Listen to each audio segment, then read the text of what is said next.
Subscribe to our YouTube channel and press the bell icon to never miss an update. Hello everyone, and this is the Daily News Simplified, an answer to what, why and how of newspaper reading. Today we will be analyzing from the UPSC perspective the Delhi edition of the Hindu newspaper dated 7th June 2020. Now the topics which we will be discussing today are reflected on your screen and the timestamping for the same has been provided in the description box below. So let's begin. Now the first news which we will be discussing today appears on page number 12, titled Gross Value Added Numbers and the Economy. Now the basic context of this article is that the National Statistical Office, or the NSO, recently released the provisional estimates for the GDP growth rate for the financial year 2019-20. As per this estimate, the real GDP growth rate is only around 4%, which is considered to be the lowest in the last 11 years. And similarly, even the nominal GDP growth rate has reduced from 11% in 2018-19 to 7.2% in 19-20. Furthermore, NSO has also come out with the updated data on the gross value added for the various sectors of the economy. Now, the reason GVA numbers are again in news is because earlier, prior to this, NSO had released the GVA numbers for the first 3 quarters in the month of February. However, this time again, NSO has updated these GVA number and these numbers are now quite lower as compared to the previous estimates. Therefore, this particular revision in the earlier GVA numbers point towards a much steeper and sharper slowdown in the Indian economy. Therefore, as part of this topic, one needs to be aware of the national income accounting, that is, the different terminologies and approaches used for the GDP calculation. So kindly brace yourself up, this is going to be a long discussion. Let us start with what is GDP. Now, GDP, or the gross domestic product, is the market value of all the final goods and services produced within a country in a given period of time. So hence, GDP is the market value of the final goods and services produced in a country in a given period of time. Now, depending upon the market price chosen for the calculation of GDP, there are 2 variants of GDP, namely real GDP and nominal GDP. Now, the GDP which is calculated by using the base year prices is referred to as real GDP. And since this real GDP takes into account base year prices, it is also referred to as GDP at constant price. Nominal GDP, on the other hand, is the GDP which is calculated by using the current market prices or the prevalent market prices, and it is also referred to as GDP at current market price. Now, in order to understand the differences between the two, let us consider an example of an economy where only apples are produced. Let's say the base year is 11-12 and then we have 2017-18 and then 2018-19.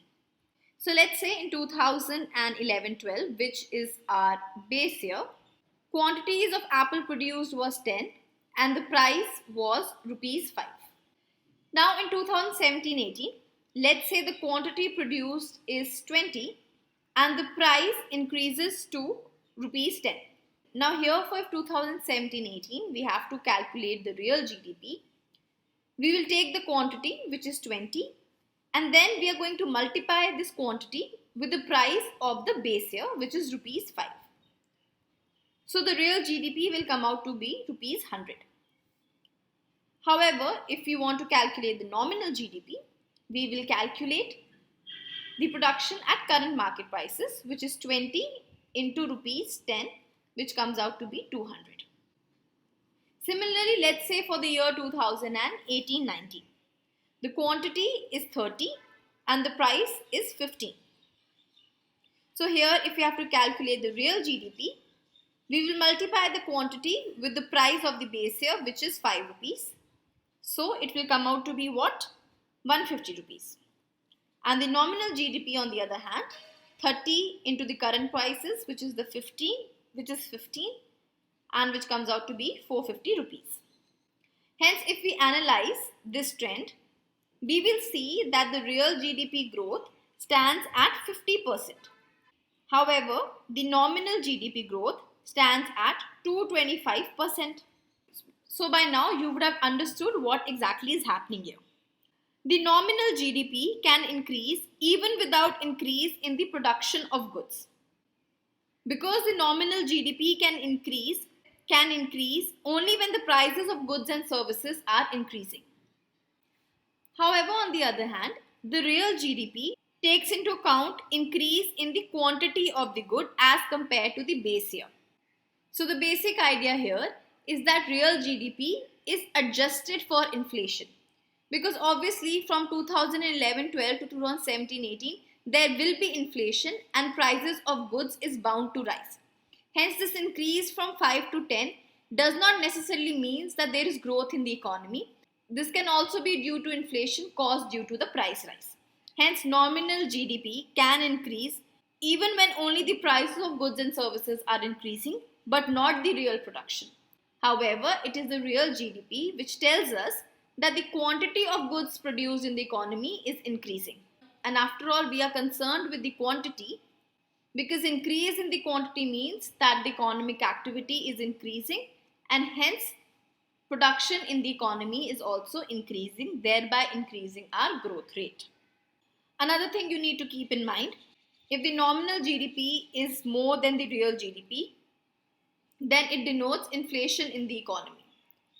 However, if the real GDP is more than the nominal GDP, it denotes deflation in the economy. Now, you do not need to take a screenshot. All of this has been put into your PDF in a much more comprehensive manner. Another way to calculate GDP is GDP at factor cost.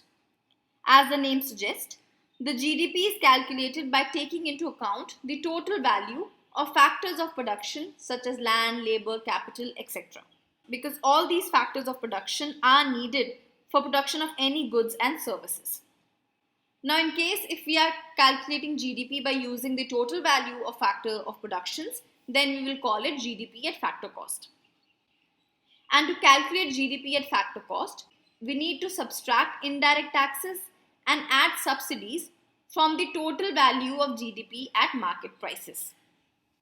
Let's say there is a factory producing pen. To produce that pen, I would require various kind of raw materials. I would require to set up a factory, buy machines, etc. So all of this raw materials, the capital for production, the land and everything will be my factor cost. That is, this is the basic things I need to manufacture pen. And let's say the factor cost of production is 10 rupees.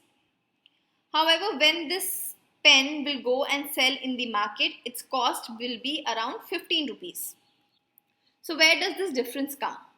Obviously, this 10 rupees is only the cost including the factors of production. After this, the government will also put some kind of taxes on it, which currently includes the tax in the form of GST. So let's say on this rupees 10, the government has imposed 8 rupees as GST. However, on the same hand, let us say the government gave me certain subsidy on electricity, for example. And this subsidy on electricity was of 3 rupees. So if I need to arrive from GDP at factor cost to GDP at market prices, what I am doing here is that I am adding my indirect taxes such as the GDP, such as the GST. So that would be 10 plus 8. And I am subtracting any subsidy given by the government to me, which will be minus 3. So then in total 15 rupees will be the market price. So I hope you have understood how we arrive from factor cost to market price. That is by subtracting indirect taxes and adding the subsidy to the market price. And if we do so, we will arrive at GDP at factor cost. Next, we have different approaches to measure GDP. The three basic approaches of measuring the GDP includes the expenditure method, the income method, and the production method. So the basic idea here is that if we calculate the entire expenditure which has been done in the economy by, let's say, various private households, corporate entities, and even the government, then that would help us to arrive at GDP. Similarly, if we add the income of all the entities in the economy, such as the government, corporate entities, or the households, then too that will give us the GDP. And in the same way, if we calculate the total production in the various sectors of economy, That would also help us to arrive at the GDP. Because there is a circular flow of income in the economy. So you have to understand, if X is earning certain amount of income, then the money from that income will definitely be mobilized. Whether that X is spending that money from the income on various expenditures to buy various household products, or whether he is investing that into some mutual fund or some share or bond, or whether he is even saving it in the bank. So, more or so, whatever one person earns, some way or the other, that money will come out as expenditure in one or the other way. Hence, there's always a circular flow of money in the economy. Hence, if we calculate GDP through expenditure, income, or the production method, we should arrive at the same result. Now, please understand here that the national income accounting is a very big topic, and even in any traditional classroom, it would have taken at least 2 lectures to explain the entire concept. So here my idea is not to make you understand the basic of economy, because it is impossible for me to do so in the short span of 10 to 15 minutes.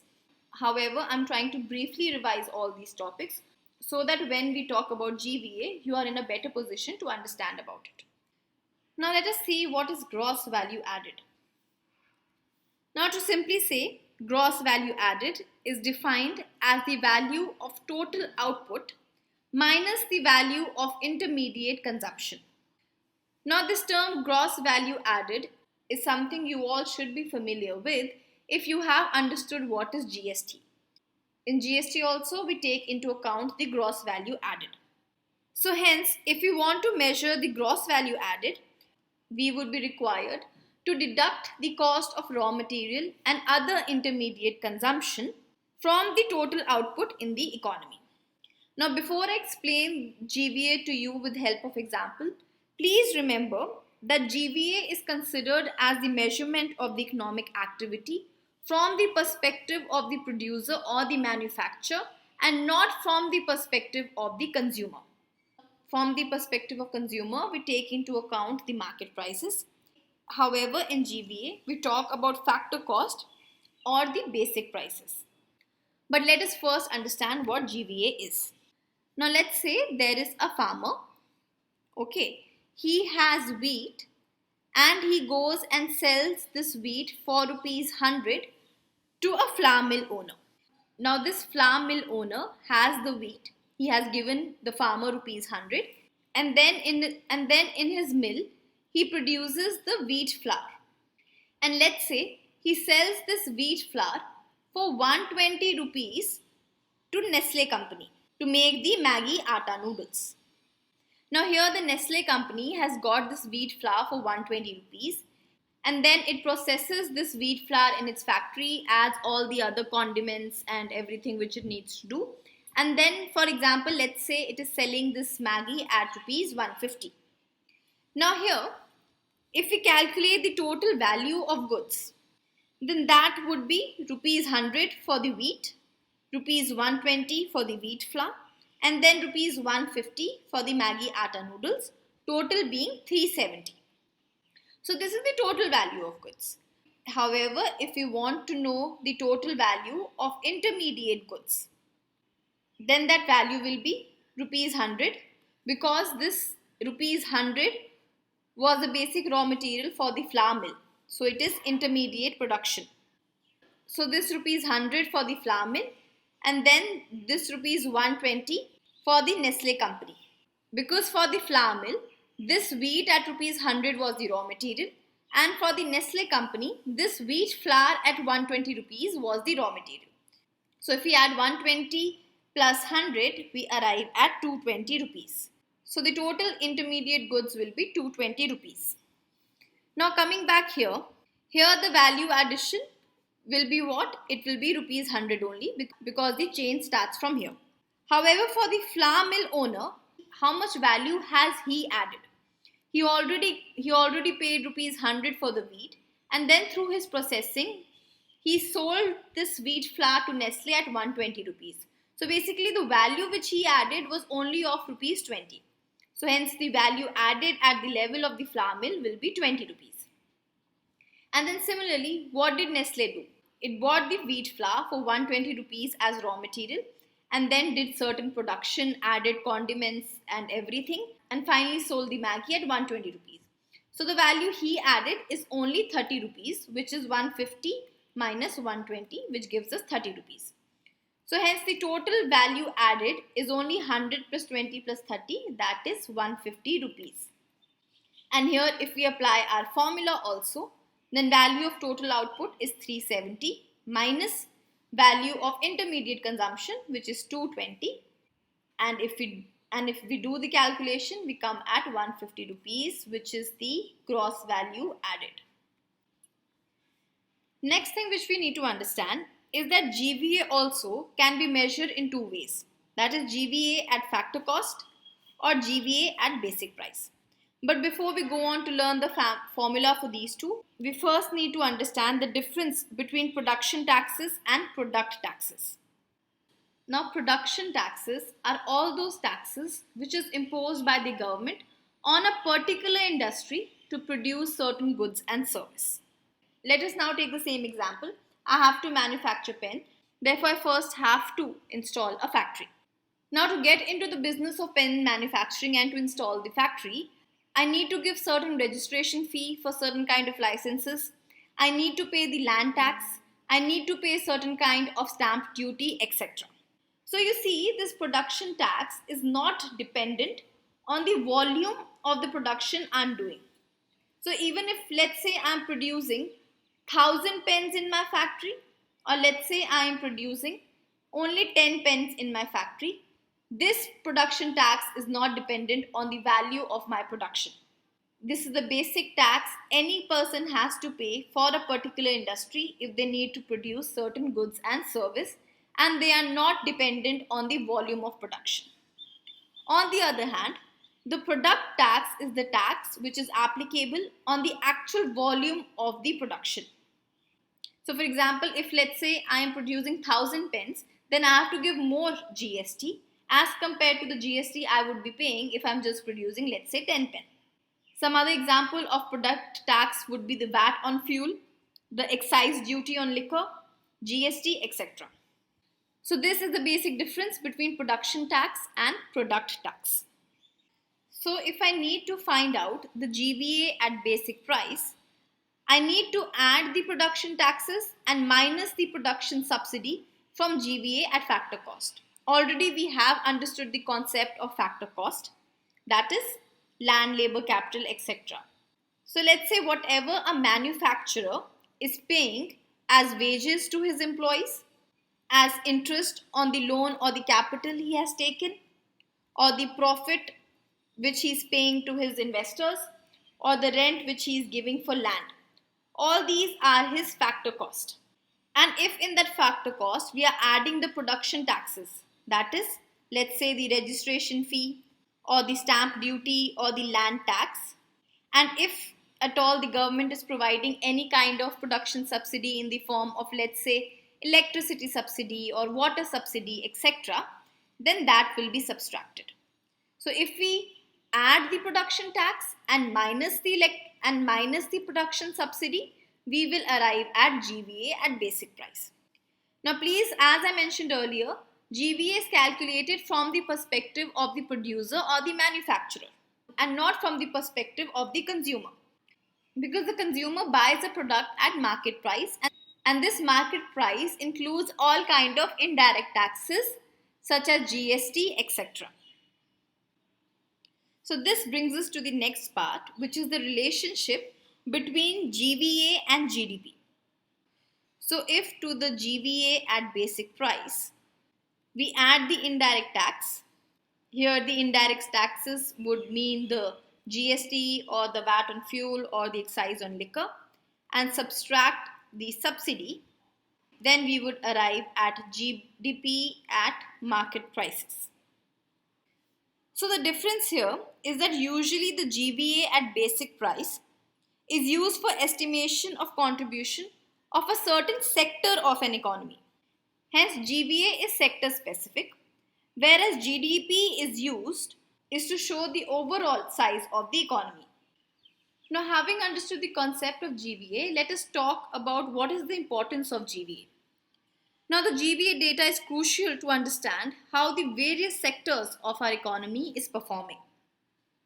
And based upon the analysis of this GVA data, we can find out the contributions of the different sectors, identify the various bottlenecks in a particular sector, and then take suitable policy decisions or actions to mend the same.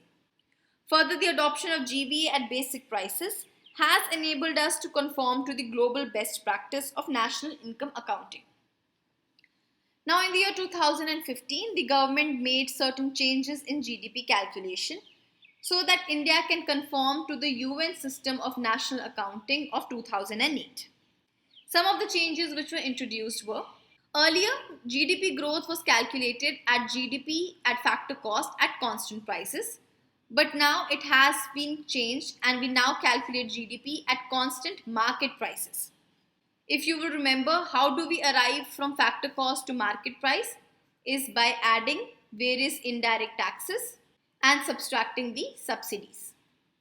The second major decision was: earlier the sector-wise estimates of GVA was calculated at factor cost, but now GVA estimates sector-wise will be calculated at GVA basic price. So here also the same change has been brought in. That is, we are adding the production taxes and subtracting the production subsidy. Last but not the least, we have changed the base year for GDP estimation from 2004 and 5 to 2011 and 12. So this was the basic about this article. With this, let's go to our next news. Now this next news appears on page number 11 as a snapshot, and it is with respect to deep sea microplastics. Now, according to a recent study published in the Science, it has been found out that deep sea hotspots of biodiversity are also microplastic hotspots in the oceans. Now, it is a very well-known fact that microplastic pervade the global seafloor, which basically means that eventually microplastics settle in the seafloor. However, till now, the process which controls their dispersal and concentration in the deep sea floor remained largely unknown. However, this publication in the Science has come out with a research which shows that thermohaline-driven currents control the distribution of microplastics and create hotspots in the ocean seafloor. Hence, in this regard, we will be seeing what are microplastics, what is thermohaline circulation, and what exactly is this study saying, and what exactly has this study found out, and how is it significant. Now, microplastics are very small pieces of plastic which pollute our environment. Now, microplastics are not a specific kind of plastic, but they are rather any type of plastic fragment which is less than 5 mm in length. Now, the microplastic is mainly of two kinds: primary and secondary. Primary microplastics are any plastic fragments or particles which are already 5 mm in size. These include microfibers from clothing, microbeads, plastic pellets, etc. Whereas secondary microplastics are those microplastics that are created from the degradation of larger plastic products once they enter the environment and go through the natural weathering process. So if originally the plastic is of 5 mm or less size, then it is known as primary microplastic. And if any microplastic undergoes degradation and forms numerous plastics of size 5 mm or less, then it is known as secondary microplastic. Sources of secondary microplastic include the water and soda bottles, fishing nets, and any kind of plastic bags. Now, both primary and secondary microplastics persist in our environment at high levels and pollute our environment, especially aquatic and the marine ecosystem. Now, the main trouble with the microplastic is that owing to their very small size, they can be ingested by organisms across all trophic levels. And this enables the transfer of harmful toxic substance from one trophic level to the another trophic level. Therefore, it is very important for us to determine where these microplastics actually accumulate so that we can take precautionary measures to cut the supply of these microplastics in the food chain. Let us now understand how microplastics spread in the ocean. As you must know, plastic pollution has been observed in nearly all environments on Earth and across all of its oceans. Now, as far as the ocean surface is concerned, it is the converging surface currents in the oceanic gyres which are responsible for the global distribution of plastic on the ocean surface. Now, these gyres effectively concentrate these lighter plastics into what is known as the garbage patches. Now, this diagram here shows us the five major oceanic gyres. Now, oceanic gyres are large system of circular ocean currents. As you can see, the ocean currents in these gyres move in a circular motion. Now, the global wind patterns as well as the rotation of the earth are the major forces behind the formation of these oceanic gyres. Now, it is the movement of the world's major ocean gyres which help to drive the ocean conveyor belt. And it is this ocean conveyor belt which circulates the ocean water around the entire planet. And this ocean conveyor belt is also known as thermohaline circulation. Now, we will not go deeper into what gyres are, but from point of view of this article, just remember that it is the oceanic gyres which are responsible to spread these microplastics over the ocean surface. That is, on the ocean surface, that is the top layer of ocean. The spreading of these microplastics is due to these oceanic gyres. However, what is interesting to note is that these sea surface accumulation of plastic only forms about 1% of the total marine plastic budget, which points us to the fact that if only 1% of the plastic is found on the sea surface, then the remaining 99% of it is found in the deep sea, especially on the ocean floor, because sea floor is considered as a sink for plastic. Furthermore, in the total marine plastic budget, almost 13.5% is the microplastic. Now, as stated, though the seafloor is a sink for plastic, however, up till now, we did not know what factors control the distribution of these microplastics and deposited them at the seafloor. However, this study, which has been published in Science, says that the deposition of these microplastics on the ocean floor is controlled by the bottom currents, or what is better known as the thermohaline circulation. Hence, in this regard, let us briefly understand what is thermohaline circulation. Now, a thermohaline circulation, which is also called as the global ocean conveyor or great ocean conveyor belt, is basically the movement of deep ocean water due to the difference in density. Furthermore, this difference in density is actually caused due to difference in temperature and salinity. Now, as you must be knowing, it is the winds that drive ocean currents in the upper 100 meters of the ocean surface. However, ocean currents also flow thousands of meters below the surface. And these deep ocean currents are driven by the differences in water density, which in turn is caused due to difference in temperature and salinity. And this movement of water due to the difference in density is known as thermohaline circulation. Now, this thermohaline circulation begins in the polar regions. Now, in the Earth's polar regions, ocean water gets very cold, forming sea ice.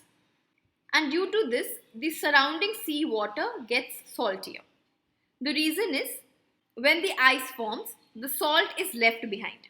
Now, as the sea water gets saltier, its density increases. And as its density increases, it starts to sink towards the bottom of the ocean floor.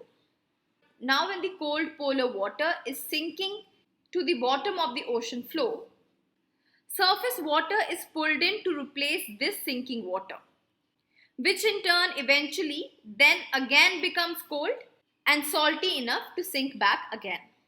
This initiates deep ocean currents, which drives the global conveyor belt. So, as you will see in this map here, these blue waves are the cold ocean currents and the red one are the warm water. Hence, it is the thermohaline circulation which replaces the sea water at depth with the water from the surface and then slowly replaces the surface water elsewhere with the rising water from deeper depth. So eventually a circulation is formed where water first from the surface sinks down to the ocean floor, then from the ocean floor somewhere else it rises to the surface, thereby creating ocean currents. Now, although this process is relatively slow, tremendous volume of waters are moved, which transport heat, nutrients, solid, and other materials to vast distances. Furthermore, this thermohaline circulation also drives warmer surface waters poleward from the subtropics, which moderates the climate of Iceland and other coastal areas of Europe, which otherwise would have been too cold had it not been for the warm surface water coming from the subtropics. Now, as stated, these bottom currents are efficient conveyors of nutrients and oxygen. Hence, they consequently dictate the location of important biodiversity hotspots. So, very logically, wherever these bottom currents will carry nutrients and oxygen, there we will have biodiversity hotspot because maximum of organisms will come and reside in those water. However, the unfortunate part here is that these same seafloor currents also transport and emplace microplastics. And it is due to this reason that this research has become very significant because previous studies used to propose that microplastics are transported to the sea floor by vertical settling from the surface accumulation. So earlier they used to say that whatever microplastic is present on the surface, it vertically sinks down to the ocean floor after being accumulated on the surface. However, this new study has shown that the ultimate fate of microplastic is controlled by the thermohaline currents, also known as the bottom currents. Hence, it is due to this reason that our very own deep sea biodiversity hotspots are also likely to be microplastic hotspots. So this was all about this article. Let's take up our next news. Now this news appears on page number 10 and it is with respect to rubber plantation in India. Now basically the context of the news is that the United Planters Association of Southern India has asked the government of India to suspend the import of natural rubber in India for the next 2 years. And the major reason for their request is that following the lockdown imposed due to COVID-19 in India, a lot of rubber industries have been closed, which has led to decline in the demand for natural rubber. Now, as you must be knowing, the natural rubber is used as a raw material in number of industries in India and worldwide. Now, as stated earlier, due to the lockdown imposed, a lot of industries have closed down, which has led to decline in the demand for natural rubber. Apart from this, in the last few years, there has been a subsequent increase in the rubber imports from Southeast Asia. And this increase in the import of rubber from Southeast Asia has led to an adverse impact on the rubber growers in India. This has caused a steep fall in the domestic prices of rubber, and even currently, the prices are far below the cost of production of rubber in India. Therefore, taking all these factors into consideration, the UPASI has asked or rather recommended the government of India to suspend the import of rubber. Additionally, they have also recommended the government to impose a certain safeguard duty on the import of rubber for the next 3 years after the suspension on the import is revoked. Now let us quickly see what is the safeguard duty. Safeguard duty is a kind of a custom duty. And this safeguard duty is a temporary relief which is provided when the import of a certain product increases unexpectedly to a point where it starts to threaten the domestic manufacture of the similar product. Hence, as the name suggests, safeguard duty is a kind of tariff barrier imposed by the government on various commodities to ensure that excessive import in that commodity do not harm the domestic duty. Now here, do not confuse a safeguard duty with a countervailing duty. Countervailing duty is also a kind of a custom duty. However, a countervailing duty is imposed when a certain country which is exporting its product into India deliberately subsidizes the production of those products in their country to such an extent that automatically the imported goods become cheaper in comparison to the domestic goods. So, for example, let's say China gives a lots of subsidies to its manufacturers for electronic goods. So, obviously, since the people in China are getting subsidies, therefore they are able to produce those electronic goods at cheaper rate. And since they are able to produce it at cheaper rate, they are able to export it to India at also cheaper rates. But because of these subsidies, the domestic electronic goods in India become expensive as compared to the imported products. Hence, in such a situation, the importing country imposes this import duty in the form of countervailing duty on such subsidized products which are being imported to protect its domestic products. Now, keeping the context of the news in mind, today we will be talking about the National Rubber Policy. But before we talk about the National Rubber Policy, let us very quickly talk about rubber from the perspective of geography. Now, as you must be knowing, rubber is made from the latex of a tree, and it was the Britishers who first established the commercial rubber plantation in India somewhere around in 1902. Now, rubber is a very fast growing tall tree, and it needs hot and humid climate with temperatures ranging from 25 to 35 degrees Celsius and an annual rainfall of about 300 centimeters, which are the ideal climatic requirements for the growth of the rubber tree. Furthermore, the rainfall should be well distributed throughout the year. In fact, dry spells and low temperatures are harmful for the rubber trees. As far as soil is concerned, deep, rich, and well drained loamy soil provides ideal condition for the growth of rubber trees. Now, as far as India's rubber production is concerned, India is currently world's sixth largest producer and second largest consumer of natural rubber in the world. The traditional rubber growing states in India comprise of Kerala and Tamil Nadu, which together account for almost 81% of the whole production. Other major non-traditional rubber growing regions in India are the northeast states of Tripura, Assam, Meghalaya, as well as states of Orissa, Karnataka, Maharashtra, and West Bengal. Now, as far as the legal and the institutional framework about rubber production is concerned, it is the Rubber Act of 1947 which provides for the development of the rubber industry under the control of the Union government. Additionally, the Rubber Board, which is headquartered in Kottayam, Kerala, falls under the administration of Ministry of Commerce and Industry. Moreover, for the promotion of rubber sector, the Government of India has allowed 100% FDI in the plantation of rubber. In addition to rubber, the Government of India has also allowed 100% FDI in other commercial crops such as coffee, tea, palm oil, olive oil, cardamom, etc. Next, let us talk about what are the strengths and challenges of Indian rubber sector.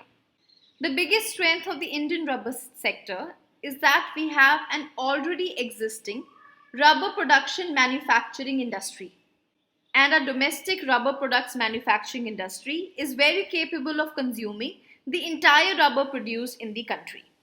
Furthermore, we also have vast area under the non-traditional regions for the growth of rubber, and these non-traditional regions are very suitable for rubber cultivation.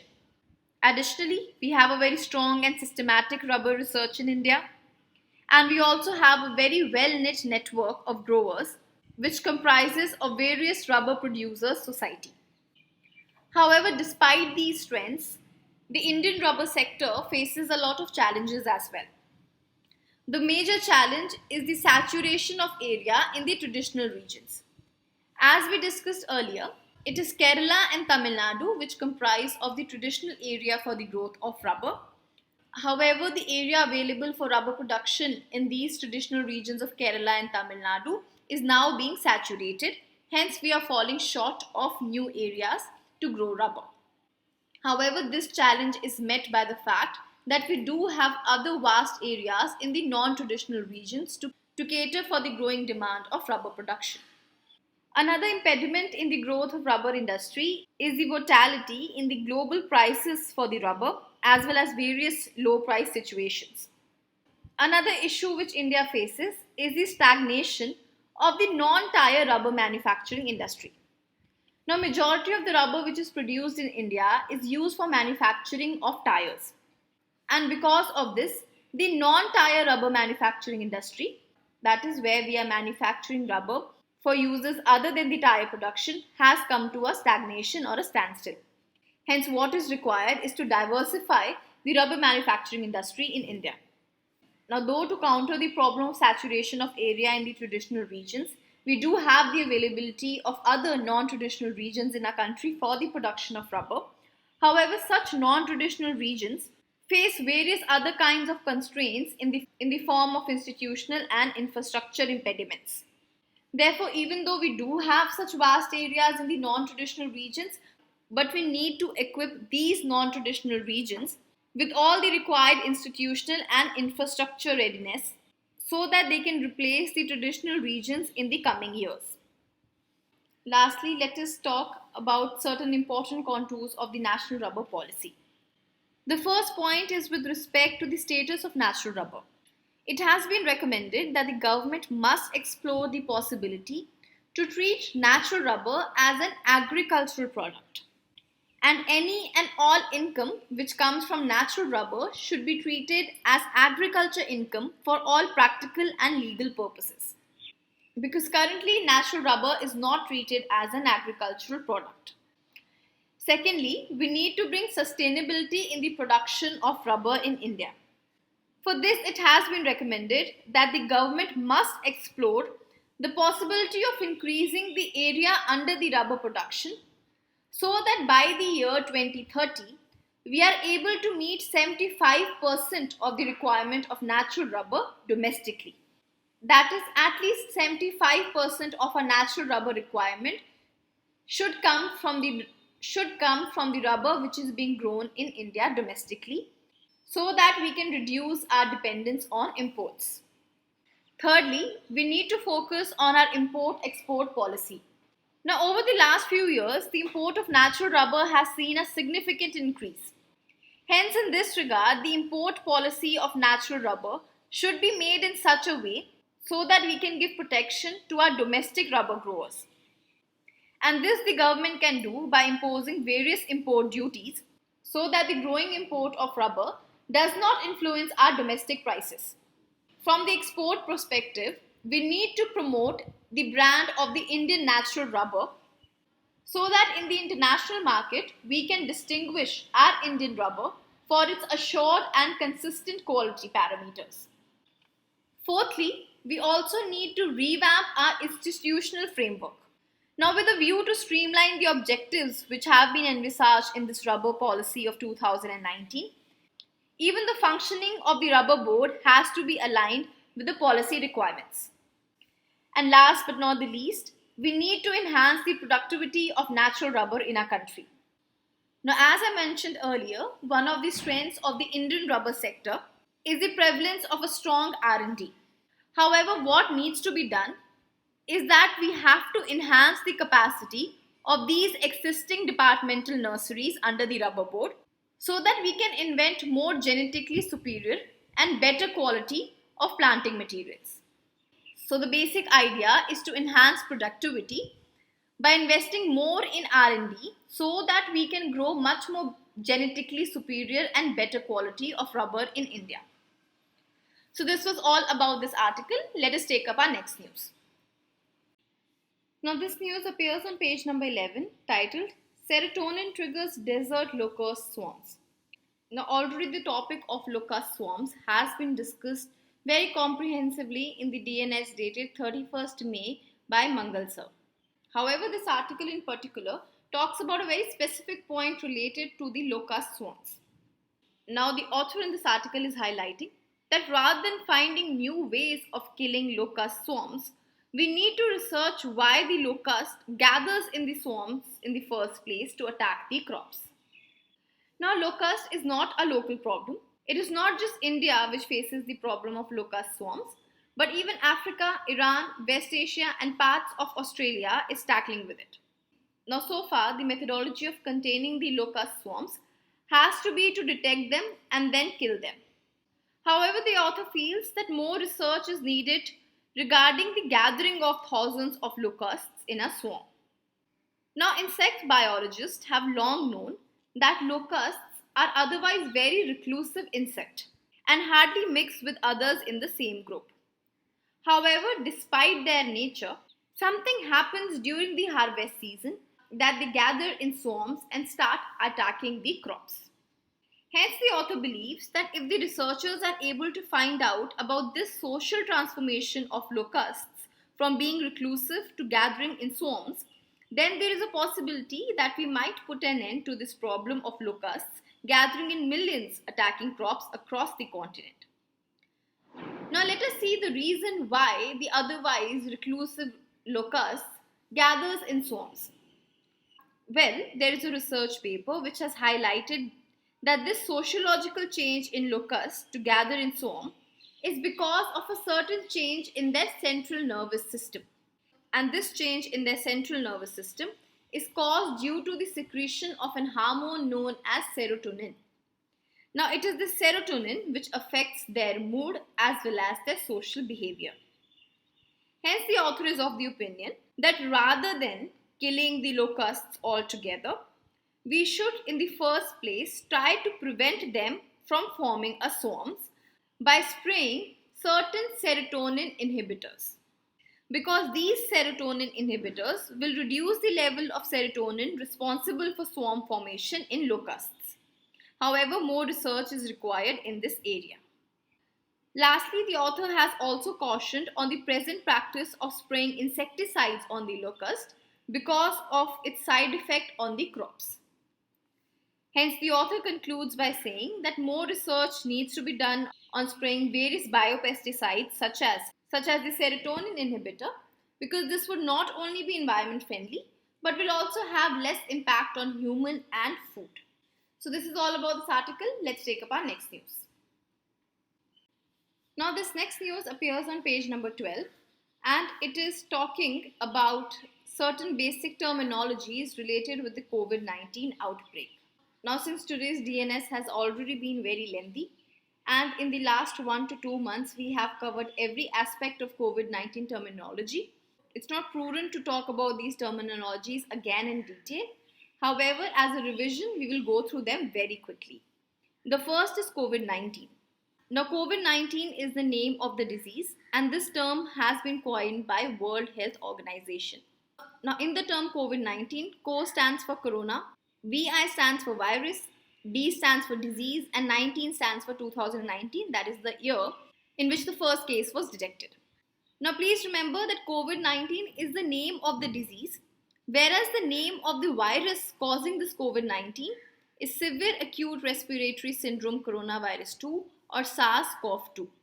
Another thing to remember here is that it is the WHO which gives a name to a certain disease. The name which is attributed to certain virus is done by the International Committee on Taxonomy of Viruses. So it is not WHO which names particular virus. WHO only talks about a particular disease. It is the ICTV which names a particular virus. Next, we know what is an epidemic. When any disease rises above the expected level in a particular geographical area, it is an epidemic. And pandemic is nothing but a global epidemic when the epidemic spreads across several countries or continents. Now, what we have not discussed earlier is this term R naught value. This term is very simple. R naught refers to the basic reproduction number of a certain virus. So R naught basically means that if one person is infected with the virus, then what is the chances that this one person may transmit the virus to other persons? So the number of persons this single person can transmit the virus to is known as the R naught value. Hence, this is the number of new infections caused by one infected individual in an entirely susceptible population. And the R naught value helps us to determine the rate of the growth of the epidemic, size of the epidemic, and the level needed to control the infection. So, for example, if the R naught value is 2, then one individual will affect other 2. Now, the R naught value for the coronavirus in India was in the range of 1.22 as of end of May. So, that is for every one person infected with coronavirus in India, he is likely to infect other 1.22 persons. Then these terms such as comorbidities, transmission, community transmission, contact tracing, positivity rate, infection fatality rate, case fatality rate, etc. All has been done very comprehensively in the DNS dated 1901-2020. And in this DNS, we covered the basics about COVID 19. The next important term is the cytokine storm. Now, the cytokine storm is basically an immune reaction of the body when it is attacked by an infection and it is trying to fight it in the severe cases. So during a cytokine storm, the body releases too many cytokines. Cytokines are nothing but proteins which help in immunomodulation, that is in fighting infections. Now, this cytokine storm and hydrochloroquine was also covered comprehensively on 8th April. Then next we have RT-PCR, which is one of the major ways to detect COVID-19. And then we also have antibodies test, which is another test which checks the blood by checking it for the antibodies. Now, both of these have been done very exhaustively in the DNS dated 11th May 2020. Next is convalescent plasma therapy.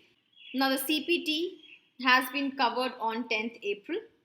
Another terms such as flattening the curve, herd immunity, PPE have been covered on 24th March as well as 3rd April. So to have more information on all these topics, you can refer to these mentioned DNS. With this, we come to an end for today's discussion. Let's take up the question for the day.